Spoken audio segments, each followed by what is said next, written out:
दशपल्ला थाना रक्तदान शिविर और वरिष्ठ नागरिक सहायता केन्द्र उद्घाटित।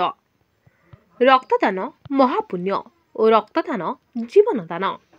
आज दिन में समग्र ओडिशा रे रक्तहीनता जनित रोगी एवं मातृत्व लाभ करुवा महिला, जीवनर अपराह्न उपनीत व्यक्ति, सिक्लेन पीड़ित रोगी, दुरारोग्य व्याधि पीड़ित रोगी और अप्रत्याशित दुर्घटनार शिकार होता व्यक्ति रक्तर आवश्यकता थिबा बेले सठिक समय रक्त भंडार रक्तर अभाव रहुछि।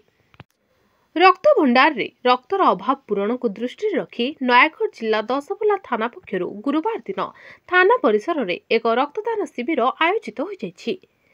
दशपल्ला थाना भारप्राप्त आरक्षी निरीक्षक मुकेश बेहरा तत्वावधान में आयोजित उक्त शिविर में नयागढ़ जिला आरक्षी अधीक्षक राहुल जैन जोगदी वरिष्ठ नागरिक सहायता केन्द्र उद्घाटन करने सहित रक्तदाता को उत्साहित करथिले।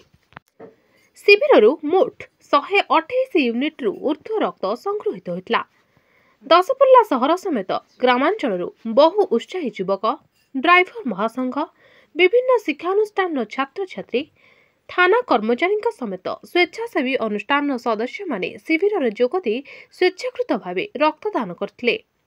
आज कार्यक्रम में सिने तारका सब्यसाची मिश्र, संगीतकार प्रेमानंद, सौरभ भरद्वाज प्रमुख जोगदी वरिष्ठ नागरिक और रक्तदाता मानक उत्साहित करथिले। शिविर को आम पुलिस समितिर कर्मकर्ता और थाना कर्मचारी परिचालन करथिबा बेले नयागढ़ रक्त भंडार कर्मचारी रक्त संग्रह करथिले। चित्तरंजन मिश्र का रिपोर्ट, मणिभद्रा खबर। केते खुशी होचंदे दशपल्ला माटी को जेतेबेले आसे मते लागे मु अधिका ऑक्सीजन पाए कना ए जो ग्रीनरी सुंदर परिवेश भितरे बहुत खुशी लागे।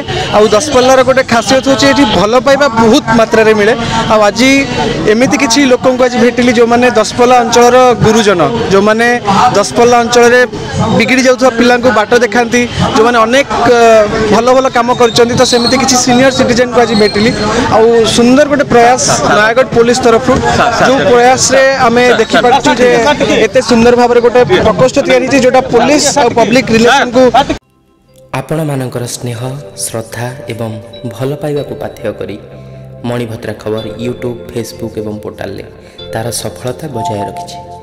एहाको आहुरी लोकप्रिय करने को ई पेपर रो शुभारंभ मध्य करा जायछि। आमको यही भली प्रेरणा एवं सहयोग जोगाइबा सहित लाइक, शेयर एवं सब्सक्राइब करंतु। मणिभद्रा खबर, संपर्क जनतार।